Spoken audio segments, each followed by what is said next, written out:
J'ai 19h37 et vous êtes sur le parking du supermarché. Va bientôt fermer ses portes. Les gens se dépêchent de charger leurs courses, de finir leurs courses, et vous, soudainement, vous êtes figé. Votre bras gauche picote bizarrement. Votre vision devient floue. Cœur tape comme un marteau-piqueur.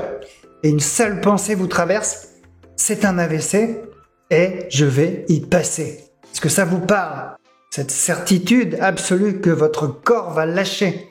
Cette conviction que les urgences, si vous aviez un problème, pourraient arriver trop tard, surtout à cette heure-ci. Eh bien, je dois vous dire quelque chose, ce n'était pas un AVC. Mais votre peur, elle était bien réelle. Claire, 38 ans, m'a raconté son histoire en consultation. Elle me dit, j'étais persuadé que c'était fini. Et j'avais même pensé au dernier mot que je pourrais dire à mes enfants. Et vous allez aux urgences. Et là, RAS, rien, nada. Diagnostic tombe, crise d'angoisse majeure avec symptômes neurologiques.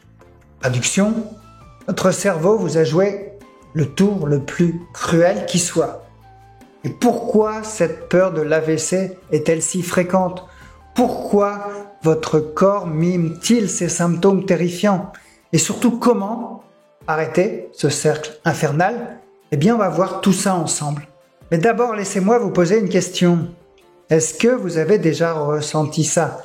Des fourmillements dans le bras, la bouche qui devient pâteuse, des vertiges qui arrivent soudainement, et l'impression que votre côté gauche se déconnecte, et cette sensation que votre cerveau bug. Si vous avez hoché la tête devant votre écran à plusieurs reprises, bienvenue au club, le club de ceux qui ont cru mourir d'un AVC, alors qu'ils faisaient juste une crise d'angoisse. Attention, soyons clairs, un vrai AVC, une urgence absolue.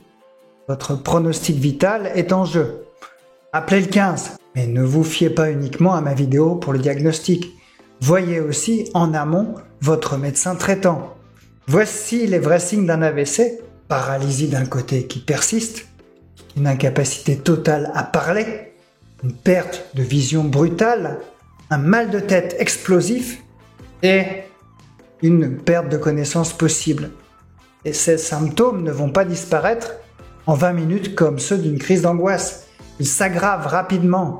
Dans une crise d'angoisse, c'est un grand 8 émotionnel. Le système nerveux pète véritablement les plombs. Il balance de l'adrénaline comme si vous étiez poursuivi par un chien féroce. Sauf qu'il n'y a pas de chien.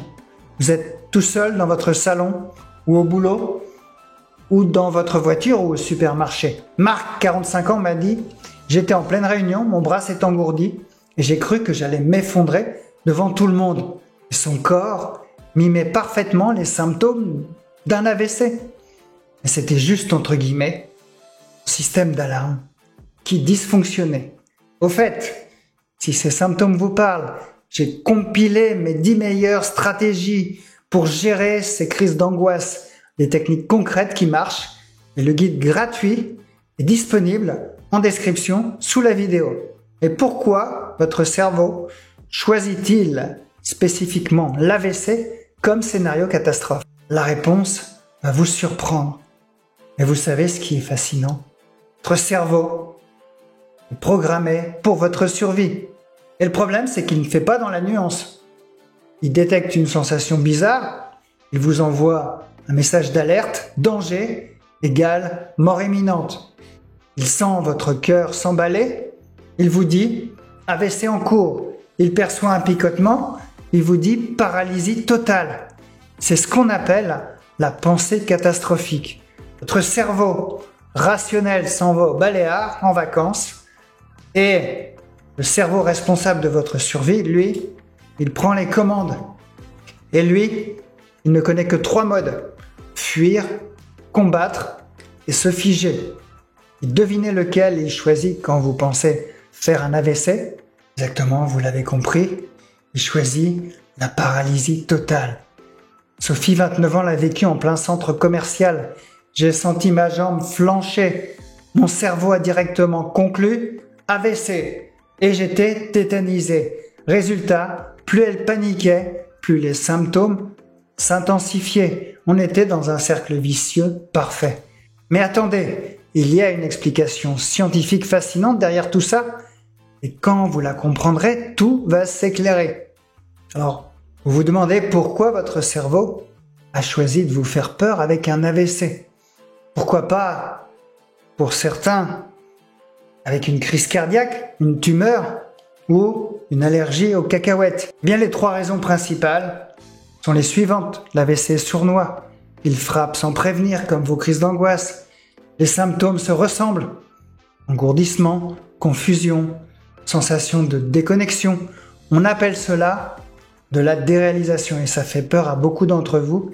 D'ailleurs, j'ai fait dernièrement une vidéo sur le sujet, vous la retrouverez sur ma chaîne YouTube.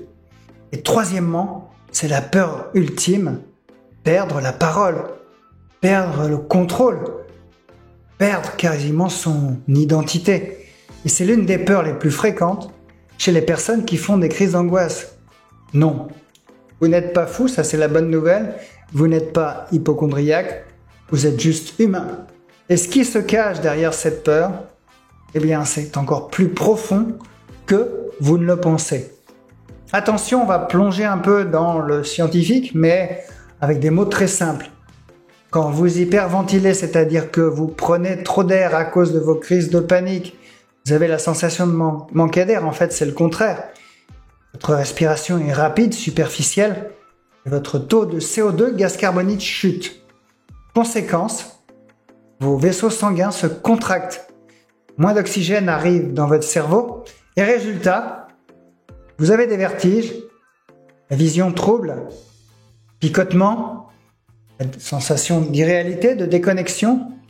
Ajoutez une bonne dose d'adrénaline et vous obtenez le cocktail parfait pour imiter un AVC.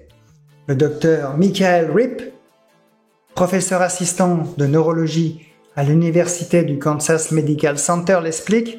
Tout le monde gère le stress différemment. Et il dit, j'ai traité des personnes qui avaient des changements de vision et de parole qui étaient causés uniquement par le stress et l'anxiété. Les symptômes neurologiques fonctionnels, comme ils les appellent, peuvent parfaitement mimer un AVC. La différence, ils sont réversibles et ils sont liés au stress. Et ça, c'est la bonne nouvelle. Alors, votre cerveau fonctionne, rassurez-vous, parfaitement. Il est juste en mode panique totale. Et Lucas, 41 ans, a vécu ça 3 fois. À chaque fois, il était vraiment sûr que c'était la fin. Il allait aux urgences et à chaque fois, les examens étaient normaux. Le problème, c'est que personne ne lui avait expliqué le mécanisme. Et grâce à cette vidéo, vous allez comprendre et plus vivre comme lui, dans la terreur du « et si ». Et vous savez quoi? Cette peur cache encore quelque chose de bien plus profond. Quelque chose que personne n'ose avouer. Eh bien, on va creuser un peu plus profond. Et vous allez comprendre que cette peur de l'AVC cache vraiment. Après vous, c'est quoi? Eh bien, c'est la peur de perdre le contrôle, de devenir vulnérable, d'être diminué, de dépendre des autres. J'ai envie de dire, c'est pas juste médical, c'est existentiel. Émilie, 35 ans, l'a compris après des mois de thérapie. Je ne craignais pas vraiment l'AVC. Je craignais de ne plus être moi-même. Et ça, cette peur, elle se nourrit de quoi? Du stress chronique, perfectionnisme, du besoin de tout contrôler, de la peur du jugement. Ça vous parle? C'est normal. Vous faites partie des personnes anxieuses. Vous êtes souvent des guerriers du contrôle. Vous adorez contrôler et vous avez horreur de perdre le contrôle. Et l'AVC, c'est l'antithèse du contrôle. Alors ce que vous vivez est réel, les sensations sont vraies, la peur est légitime. Mais l'interprétation est fausse. Votre corps ne fait pas un AVC, il fait une crise d'angoisse qui imite un AVC. Et ça, c'est une nuance cruciale. Mon conseil numéro 1, c'est avant même de travailler sur les crises d'angoisse, je le répète encore, allez voir votre médecin traitant. Pourquoi? Pour vous rassurer médicalement, et puis pour éviter de passer à côté d'un AVC, bien sûr, pour écarter toute cause physique, pour avoir une base solide sur laquelle se construire. Un check-up complet, une tranquillité d'esprit. Et cette tranquillité, elle change tout dans la gestion de l'anxiété. Et un fait scientifique encourageant, c'est que cette alarme de la peur défaillante, Elle peut être reprogrammée. Pas en un jour, mais avec les bonnes techniques. Des techniques qui marchent vraiment, comme l'hypoventilation, contrôlée, à l'inverse de l'hyperventilation dont on a parlé. La restructuration cognitive, changer ses pensées catastrophiques en rapport avec l'AVC. Les techniques d'acceptation des sensations. Ça permet de les accueillir sans les amplifier. D'ailleurs, j'ai compilé mes 10 meilleures stratégies dans un guide pratique offert sous forme de PDF, celles qui fonctionnent le mieux avec mes clients anxieux. Ce sont des techniques concrètes pour reprendre le contrôle quand vos crises d'angoisse meurent. Ce guide s'intitule « Mes 10 meilleurs conseils pour mettre KO vos crises d'angoisse » et il vous attend gratuitement dans la description sous la vidéo. Attendez, une dernière chose. Si vous avez vécu cette peur de l'AVC pendant une crise, si vous vous êtes reconnu dans ces lignes, laissez-moi un commentaire, racontez votre expérience. Parce que votre témoignage pourrait être le déclic pour quelqu'un qui vit la même terreur que vous, en silence, convaincu qu'il est tout seul dans son coin. Et écrivez AVC, si vous êtes allé jusqu'au bout de la vidéo, ça me fera un immense plaisir.